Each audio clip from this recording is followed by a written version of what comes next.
So today the topic is Yoga Vasist. But first will be the Vairagya. We will finish with the chapter and then about the behavior of the seeker. Then to continue with the last session, I want to again record the last question about the restlessness of the mind. Rama says that the sieve can never be filled with water, and then the mind can never achieve the fulfillment with these objects of the world. Like the mind fleets in all directions and is unable to find happiness anywhere. So, can Babaji elaborate on that?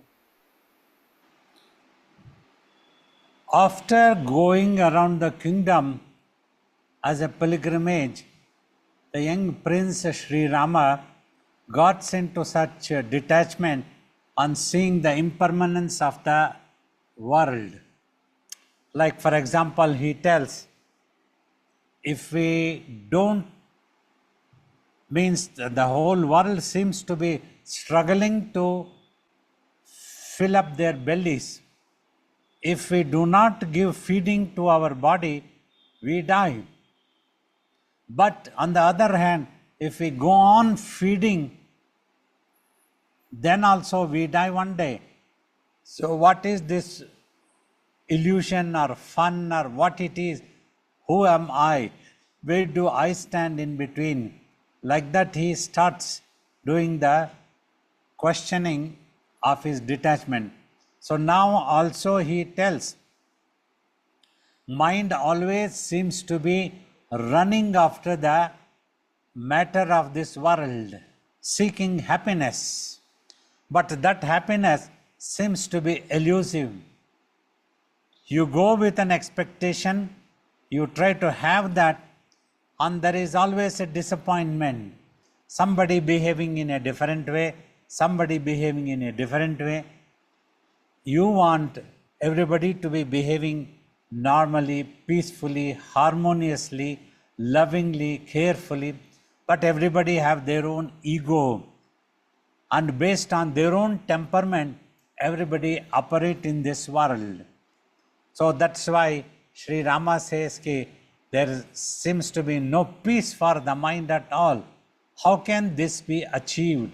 The mind is consistently wavering and running after the world. Why this mind runs after the world? That's what Sri Rama asks this question to Vasistha. Thank you, Babaji. The next thing Rama points is the craving. And then Rama says that the craving dries up all the good and noble qualities of the mind and the heart. And the craving of the mind is looking for happiness in this world, but it only finds the contrary of that, the unauspiciousness and unhappiness.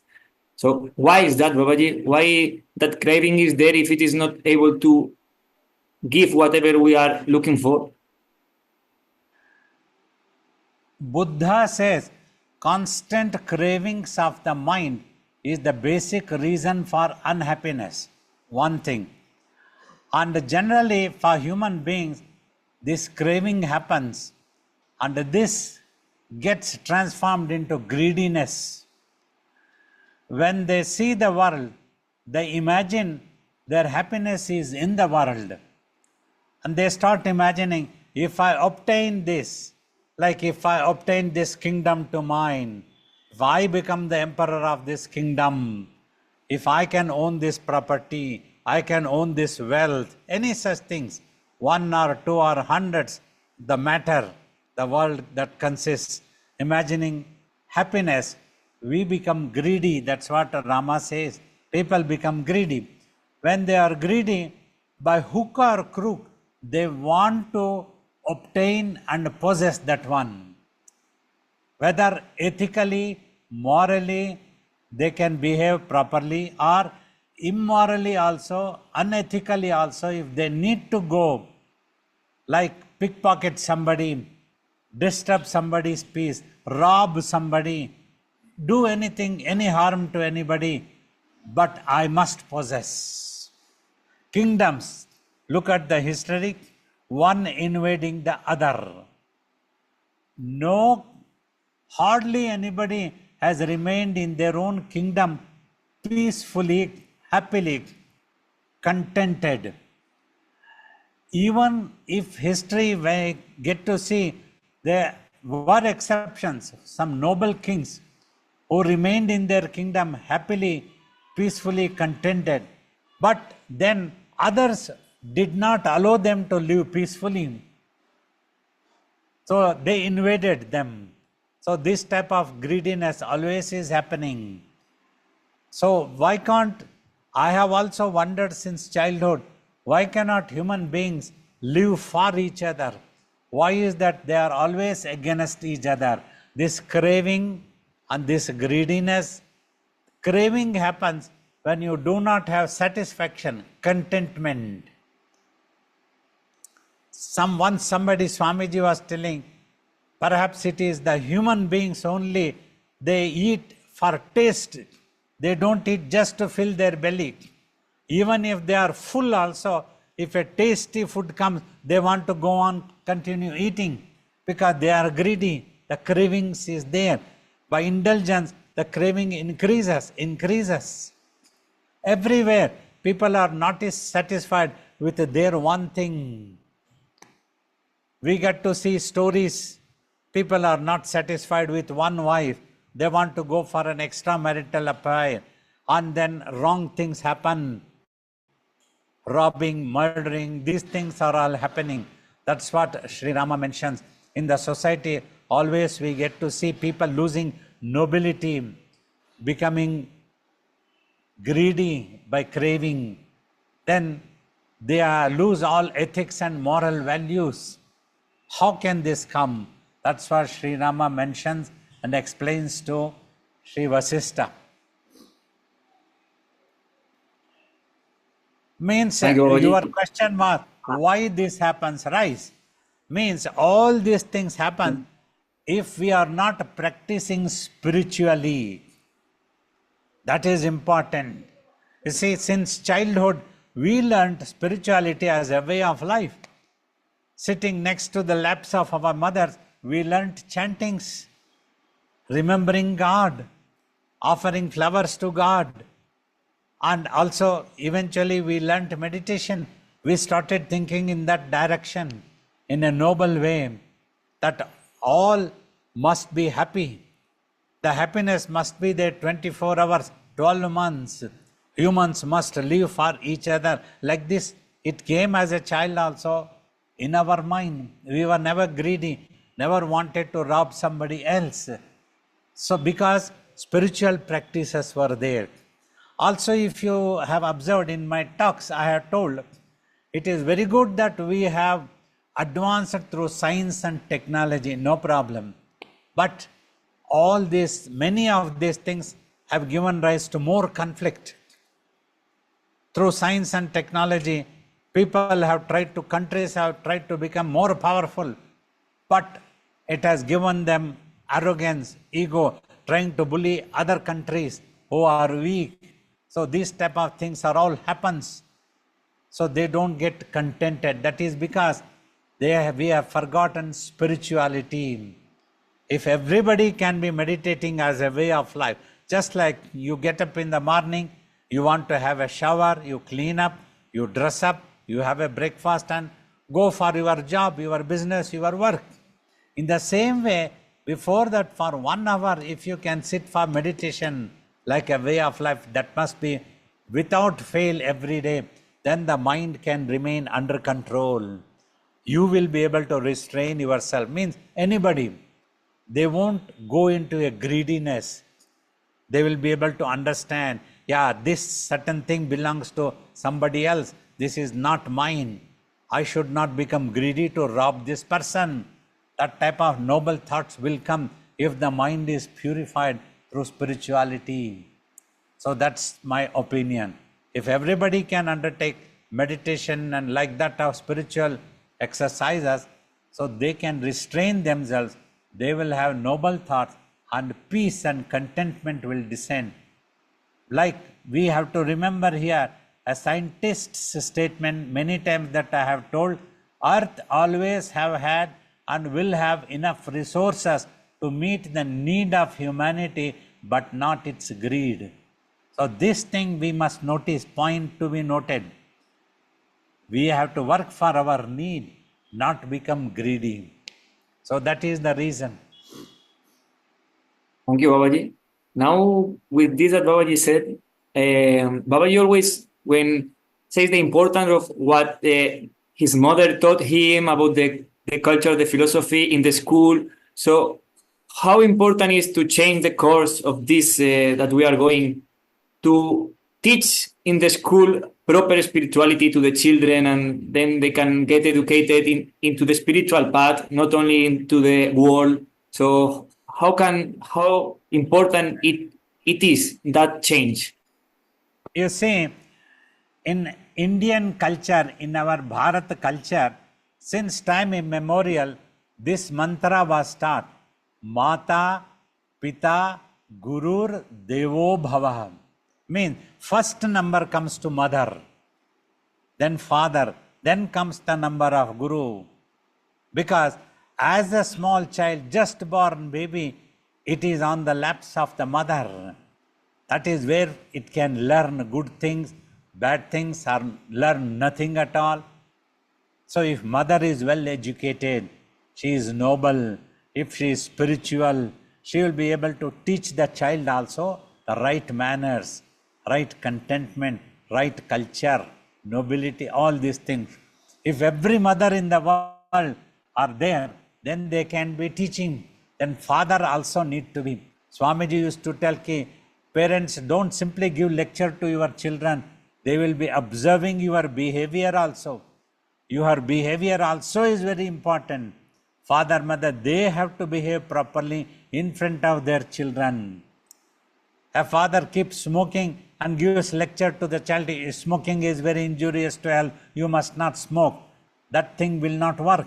The child will pick up habits. Like that Swamiji used to tell examples, our Guru. So their behavior also is so important all the time.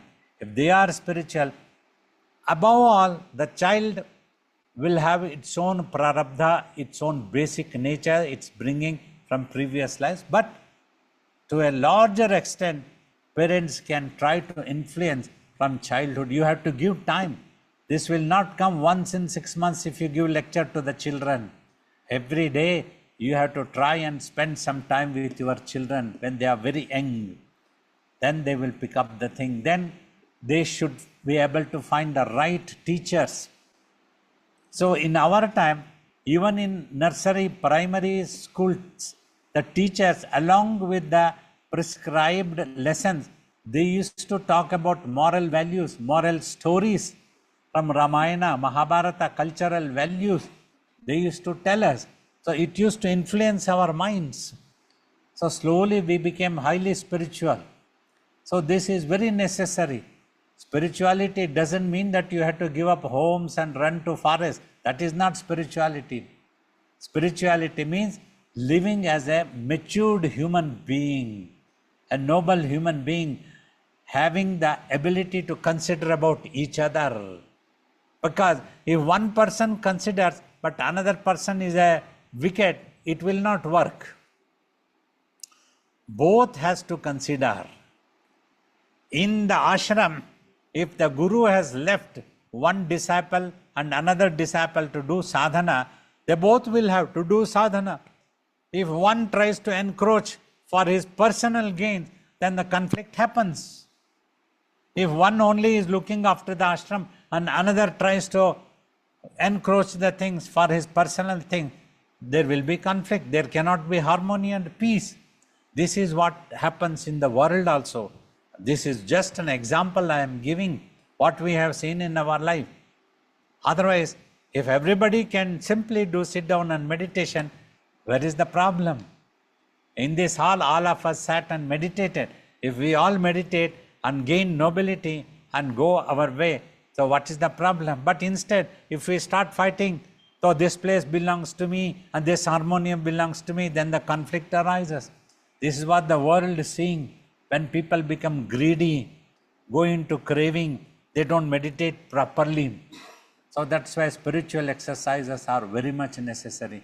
Then when we come to the Guru, The guru should be the right person, teaching the right things to the students. Then comes God. That is how we were taught. Mother, Father, Guru, and God. All these means combined, life can be the best teacher if one can learn with nobility. This is right, this is wrong. In spite of that, if we don't want to learn, means we are selfish.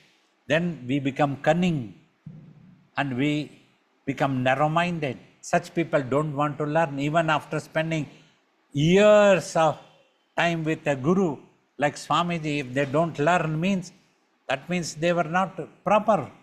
They were not really interested in spirituality, though they were showing meditating.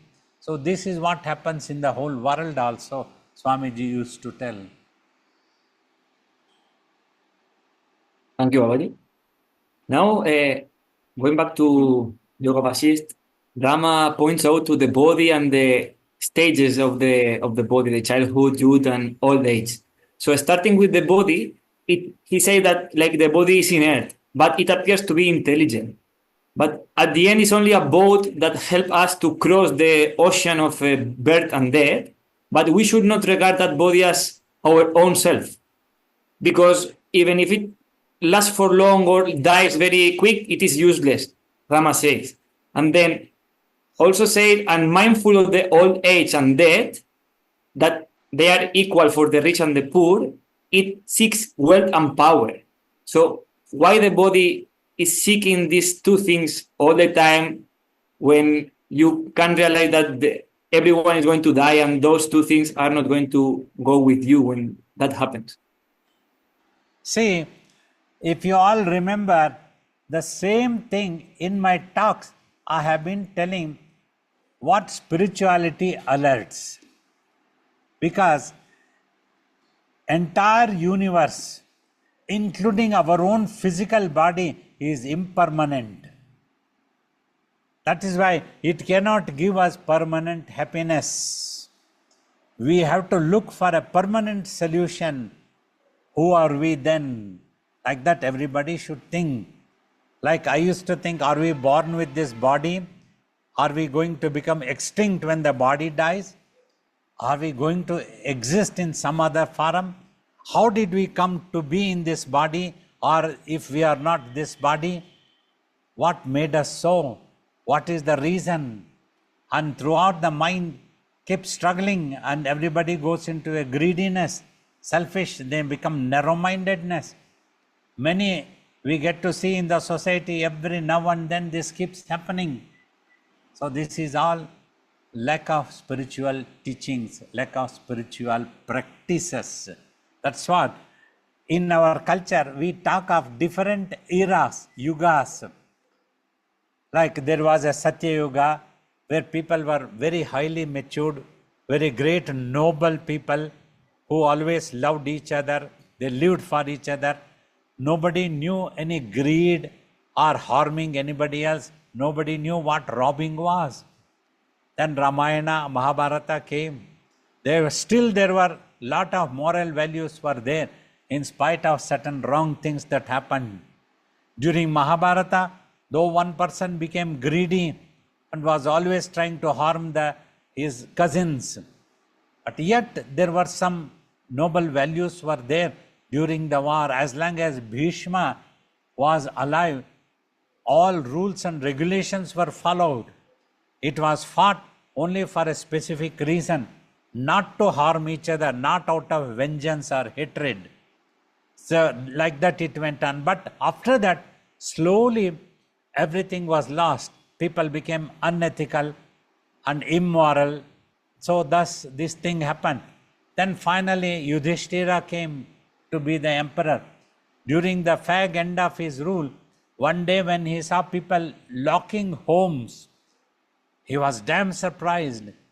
Today when we talk of locking the home, it is not a surprise, it is a must, it is a need. If you don't lock, people will think that you are a fool. Any robber or any thief can come and rob your things and go away. You must lock. But at that time, they did not know. There was no thieves and no robbers. But then Yudhishthira was surprised.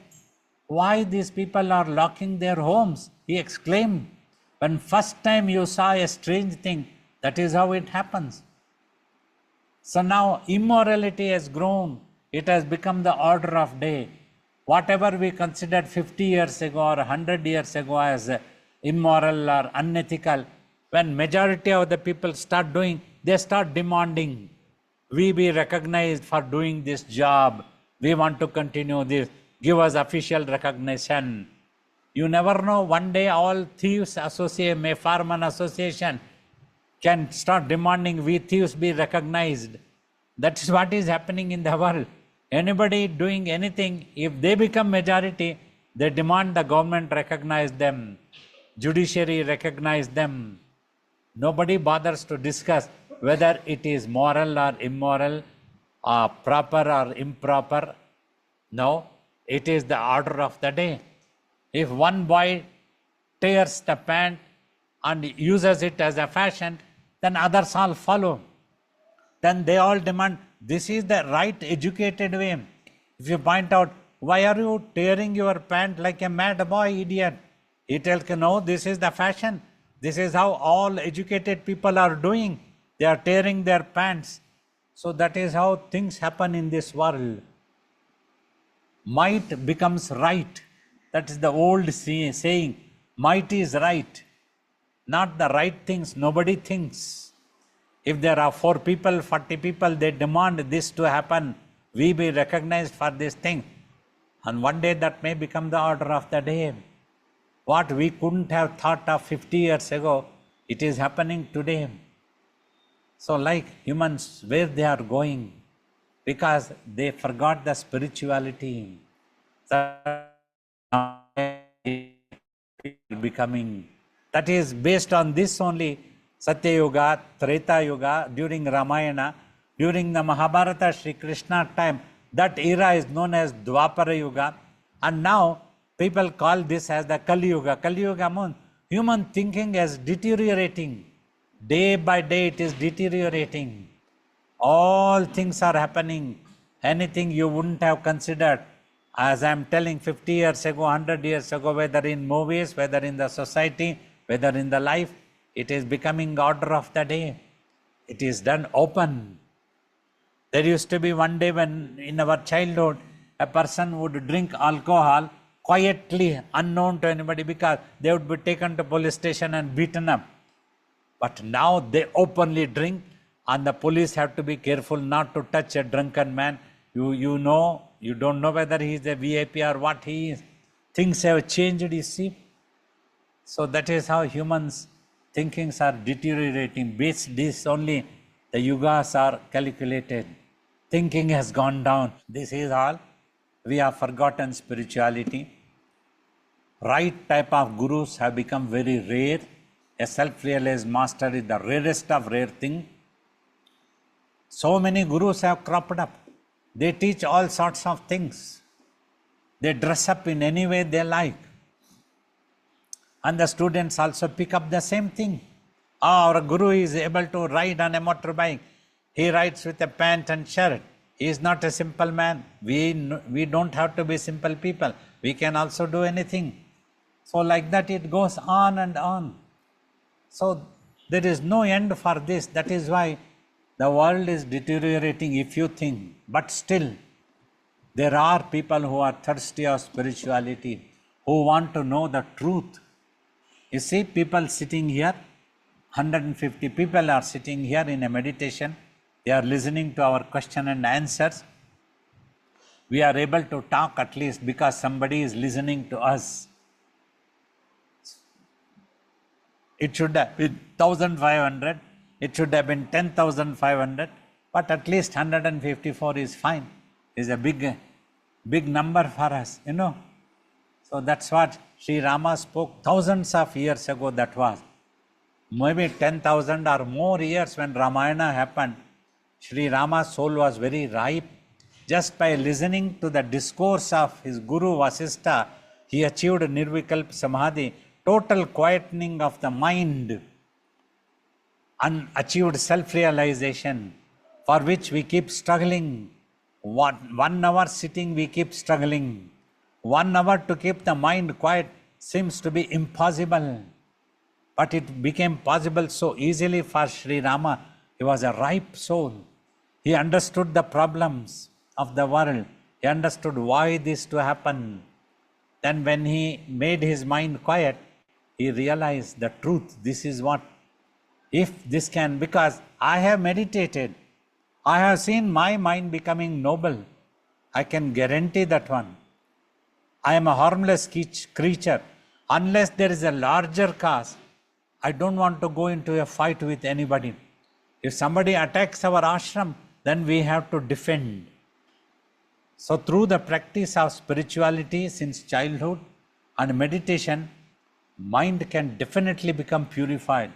If a person meditates for 40, 50 years and he is still selfish and narrow-minded, his mind has not become purified, means he has not meditated properly. You put a bread into the oven and you don't connect it to electricity, and you wait for 1 hour, you wait for 10 hours, the flour battery is like that only, and the bread has not got baked. You keep wondering why the bread is not baked, because you are not connected it into electricity. Why this human meditated for 50 years? Why is he behaving like this? With his guru's property, with his guru, why is he behaving? He has not meditated properly.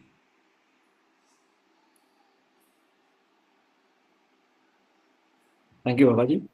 So now Rama goes to the childhood in the body, and he says like it seems the child doesn't have any problem and can be happy all the time, but what is the worst suffering that a restlessness mind? So the child is the most extremely restless in the mind, and it is like inert like a tree, because if it feels heat or cold, it cannot help the child. Someone has to help the child, and it's like an animal that it looks only for what it wants and nothing else is there. So can Babaji elaborate on that? See, it's a very beautiful sentence that Sri Rama talks about childhood. We all talk, childhood is innocence. For a while, definitely it is innocent. But as it starts growing, when it gets to watch the surroundings, its brain is working, its mind also starts working. That's what we felt as a child. Sometimes we feel excited, we seem to be happy, but sometimes an unknown fear engulfs. We don't know what will happen. We don't want anything to happen, our kith and kin. We want our parents to be living all the time, our siblings to be living all the time. That fear comes, that pain is there. We want a certain thing, we are unable to get it, we feel that pain. Fear, everything comes in the child's innocence can be risky and dangerous, what Adi Shankara also tells. Because whoever teaches the child in whichever way, that child can be molded into such a either positive or a negative. Its thinking becomes like that one. So that can be so dangerous. The child is full of fearful. Everybody thinks that the child is happy because it doesn't know anything. As long as it doesn't pick up anything, it is really happy.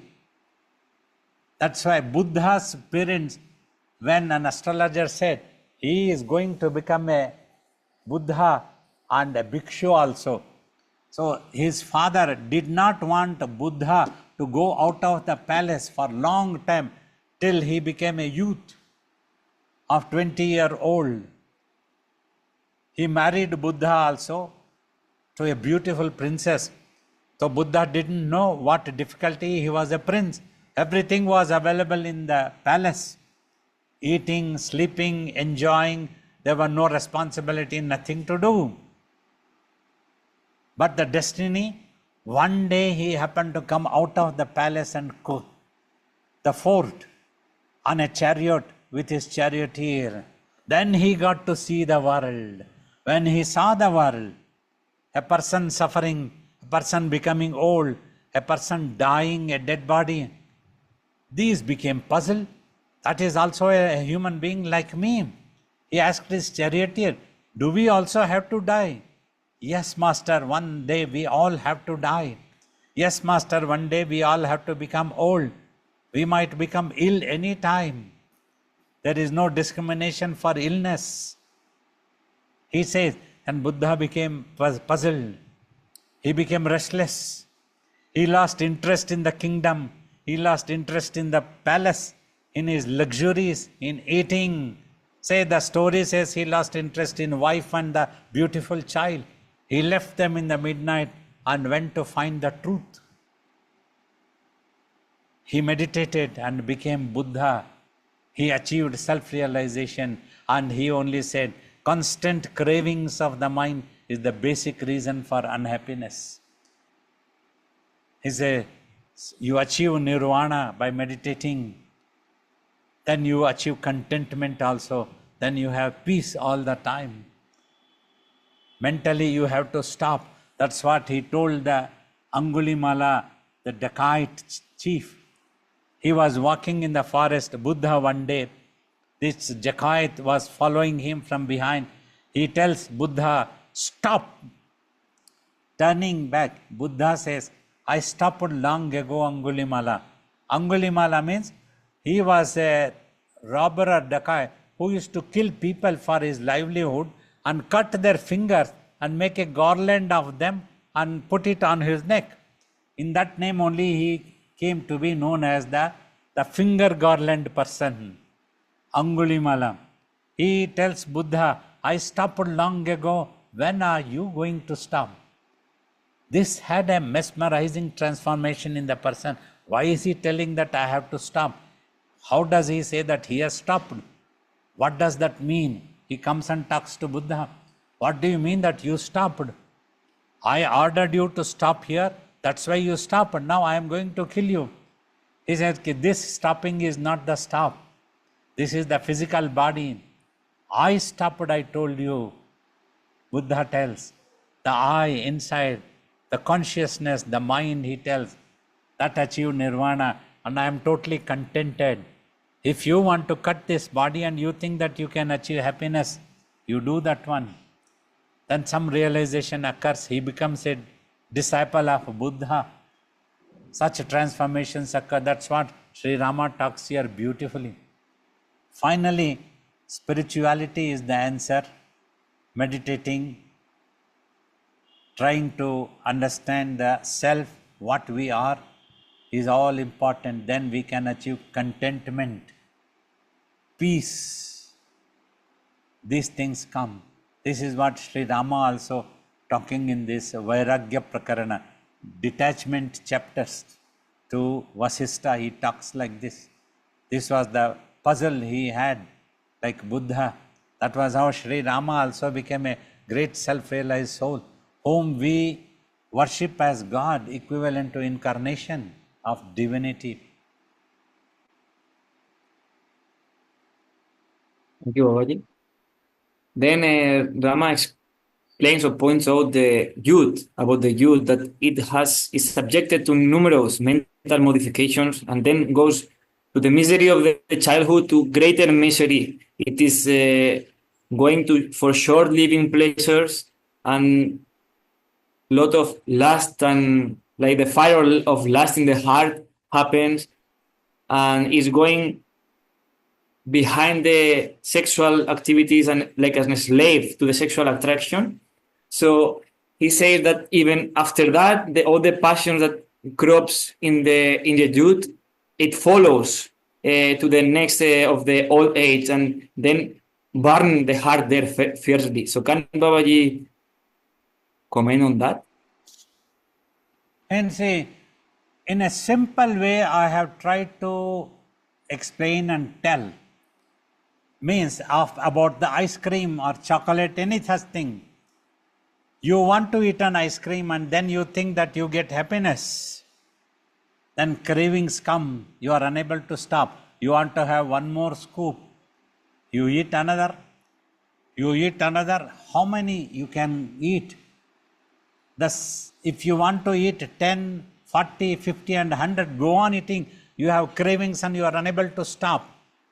The same ice cream which gave you happiness with one scoop, and you thought the ice cream is going to give you happiness, will give you unhappiness also, illness also.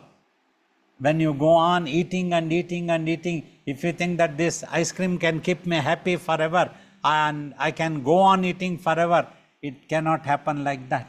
It is temporary. This is what Rama explaining about this world. This is a very blunt explanation of the ultimate truth and the truth of the life, truth of this world, truth of the impermanence. Many teachers may not talk about this, many books may not talk about this, but Sri Rama talks the truth.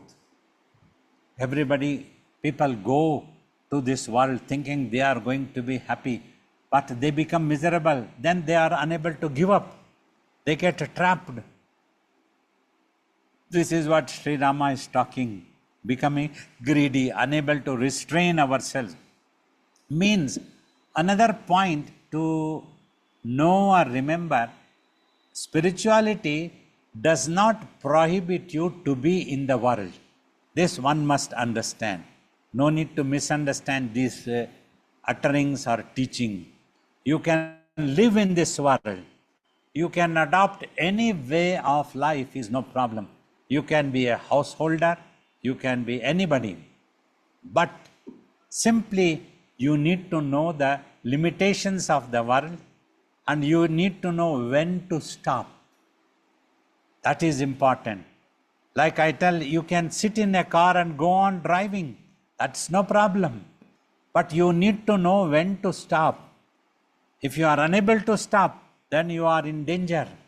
You can be dangerous to others also. So that's what it is. Should not allow to go into a craving, limited way, limits of the world. You should be able to restrain yourself. Keep yourself under control. This will be possible if you practice meditation, if you practice spirituality in its right sense, understanding the right techniques, find the right master.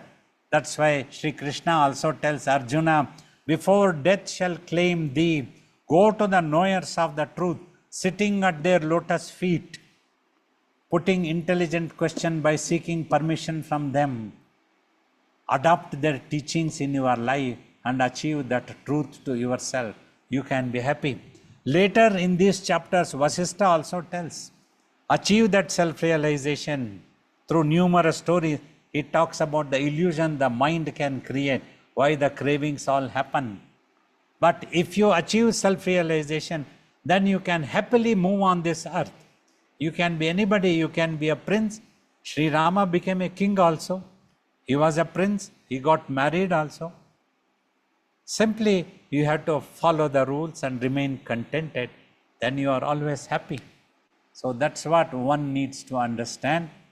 We don't have to misunderstand by these teachings or the detachment chapters that Swamiji always told, you don't have to give up homes and run to forests or caves. You will be carrying your mind there also. It will trouble you. Sri Ramana also spoke the same thing. So that is why you have to be careful not to become greedy. That is all. Control yourself. Thank you, Babaji. Now, I would like one last question that is also going to the age, and then Rama points out to the old age, and he says, like, the old man is unable to satisfy his desires physically, but they keep flourishing and growing. So finally he asks himself, who am I? But then it's too late to change his life course. Please, can Babaji elaborate on that? You see, mind has no age. Whether it is 70 years, 90 years, or 16 years, mind can be working in the same way. What a person gets attracted to in the 15, 16 year, the same attraction might happen to a 70-year-old, to a 80, 90-year-old also.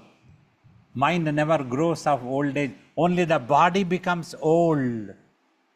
They are unable to satisfy because the body has giving way slowly. It has become old. Then understand the misery of such an old person when the mind goes into such cravings. He will be mad. Many times we get to see old people unable to restrain themselves. They go into such wrong things. Even when they become 75 years, they will be going after the opposite sex all the time because they are unable to remain contented. They cannot stop themselves. The craving happens, but the body slowly is giving way. That is what is happening. So then they become more miserable. If they want to meditate, not possible. Body is painful. You cannot sit in one position. You cannot sit even for 1 hour stabilized. It is so essential we try to teach. Body's unmoved, stabilized posture is very important. You can sit into any comfortable posture is no problem, but try to keep the back and neck straight so that you don't fall asleep also is important. The brain needs to be alert. Then you watch in between eyebrows and the results will come. That's how we try to teach. If it is not possible to sit in any posture at all, you want to be lying, then there is pain always and the mind is into craving. You cannot meditate and you cannot understand what the teachings of a master in the old age, because the craving is there, constant cravings are there. People come to a master but they don't learn. They go back with the same craving. They remain the same personalities. So that's how things happen. That's why even Purandaradasa talks. Now here try to remember God, because when your body grows old, it will be troubled with cough, mucus, flame, and coma. You are going into coma. How can you remember the divinity? Oh foolish human. He talks, he sings in his beautiful psalm. Great sages have spoken like this. So it is now. Swamiji also sometimes used to tell a joke. You take the Sri Rama's name now. Otherwise, when you become old, when you die, people who are carrying your dead body will try to utter Rama, Rama very depressively. They won't be happy because you are dead. And you won't know that they are chanting Rama's name. That's why when you are alive, now here, remember the divine. Now here, meditate. Swamiji was once telling somebody, I remember. So such is the teachings of old age. So we have tried to understand. That's why Adi Shankara also sings in his Bhajagovindam song, Balyastavat Krida Sakta. When you are child, always you spend your time playing. You don't know what else to do. Tarunastavat Taruni Sakta. When you are in the youth, you get attracted to the opposite sex. Vriddhastavat Chinta Sakta. When you become old, you are always worried. Your mind clings on to death. Parabrahmani kopina sakta. Nobody wants to remember the Parabrahma. So that is the ancient teachers used to be very blunt and they spoke the truth frankly. Today it may not be acceptable. It may appear very funny for many people if we talk bluntly like this one. We don't. We try to be lenient and just try to tell, meditate. You remain in any way of life is no problem. Be at your home. Just take 1 hour, Swamiji used to tell. You have 24 hours. Just take 1 hour. All 23 hours, you have time to sleep. You can utilize to earn your livelihood. And you can utilize to have some recreation, enjoy the world. But 1 hour you meditate. If you cannot take out this 1 hour also, God help you. Swamiji used to tell this. So this is what one needs to understand. Well, the sessions were very nice and your questions came out very beautifully. Yoga Vasistha is one such rarest of rare Upanishad scriptures where Vasistha and Rama converse with each other, the truth of this world, the truth of our life, the truth of our own existence. So now, if there are some questions for 15-20 minutes, I can take some questions. Jai Babaji, Yes, please. I have a question in relation to Yoga Vashishta. Is there any specific version or edition you recommend us to read? In English, published by Divine Life Society, the titled Supreme Yoga, written by Swami Venkateshananda, is one that I know. Okay, thank you, Babaji.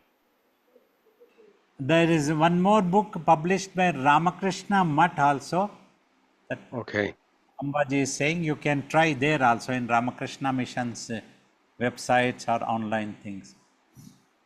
okay, Babaji. I have another question. Is it possible? Yes, we'll take.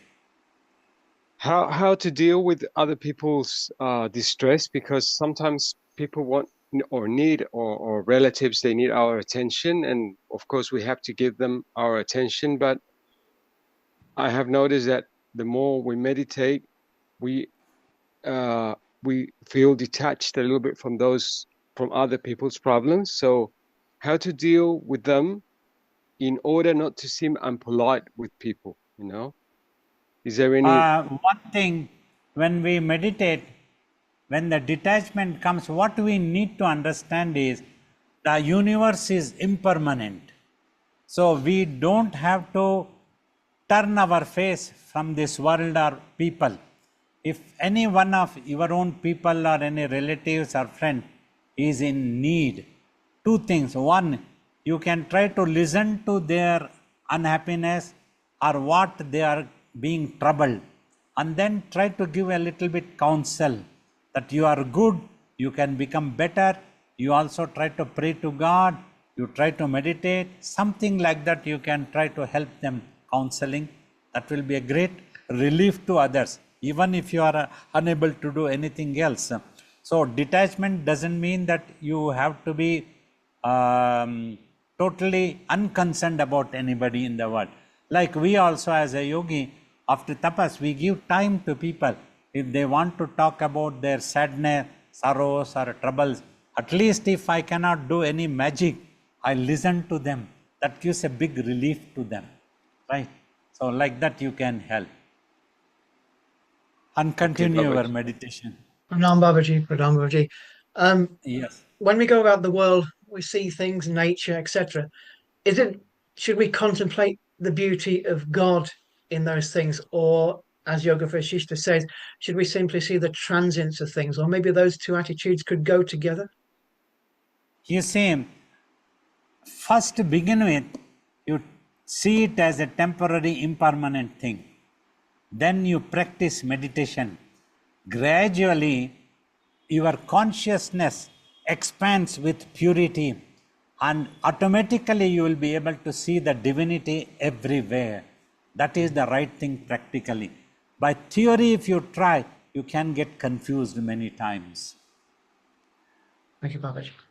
Javier, you had some questions coming into you. You can read them now. Okay, Babaji.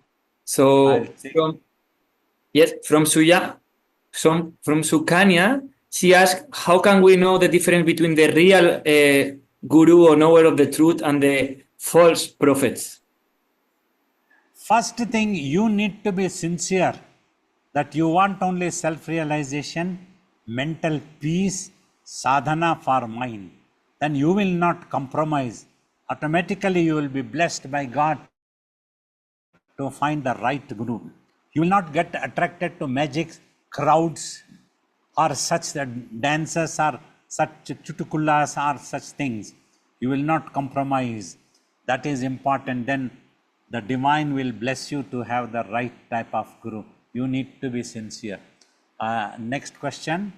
The next is also from Sukanya. She is asking the difference between detachment and indifference. That it seems that people think that detachment is to be indifferent, but what is the real meaning of detachment? Yeah, Just now, a while ago also, for the last question also, the other person, when he asked, I spoke about detachment and indifference are two different things. Detachment means you need to be alert and understand the universe as impermanent. You don't have to be indifferent to anything. You live a normal life, but slowly practice meditation. That's why I told, just by listening to a theory or reading, don't try to behave indifferent with the world. You will be confused. And even when you want to see God everywhere also, you meditate. Slowly, as your consciousness becomes purified and expands, then you will automatically be able to see God in everything, in everywhere, as everything also will be possible. You don't have to be indifferent to anything. Whatever you think right, if somebody is in need of your help, you help them. You live a normal life. You don't have to run away to caves, I'm telling. So indifferent will not be helpful. You just be there with an understanding that the entire universe is impermanent. Anytime, anything can happen. But continuously practice meditation, do the spiritual exercise. That will transform your mind and give you the better understanding about divinity and the world also. Thank you, Babaji. There is one more question from Balakrishnan Akhilesh, and he's saying that some things in life are essential for the livelihood, but not all is in our control. There may be other involved in those things who may not be good people. So in such situation, how can we stop worrying about that? You have to live. Many times you may have to put up with things surrounding you. I understand. But you continue your spiritual exercise, do not give up. Then you will be able to keep like a diplomatic relationship, continue with that one without disturbing such a relationship. Yet you can keep yourself not to become corrupted, will be possible. Some places, if it is in your office or anywhere, you have to act like in a diplomatic way. Diplomatic way means go slow, be at peace, talk sweetly, talk in a better way. Like you don't bluntly say, okay, you are very bad. You can try to say you are very good, you can become better. Adopt such methods and practice meditation. You can be a very good diplomat and a matured human being. Okay, we take only two more questions quickly, and Shamonti, you come in, please. Namaskar, Babaji.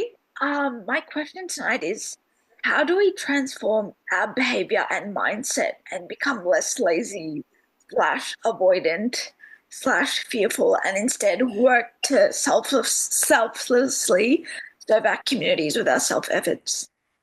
You must understand the entire universe and your own physical body is impermanent. So every moment that body is there is a golden opportunity you must utilize. Practice spiritual exercises, meditate sincerely, then transformation will come in your mind. You will become a matured person always. You can remain unaffected by the world, yet you can be selflessly be helpful to somebody. All right?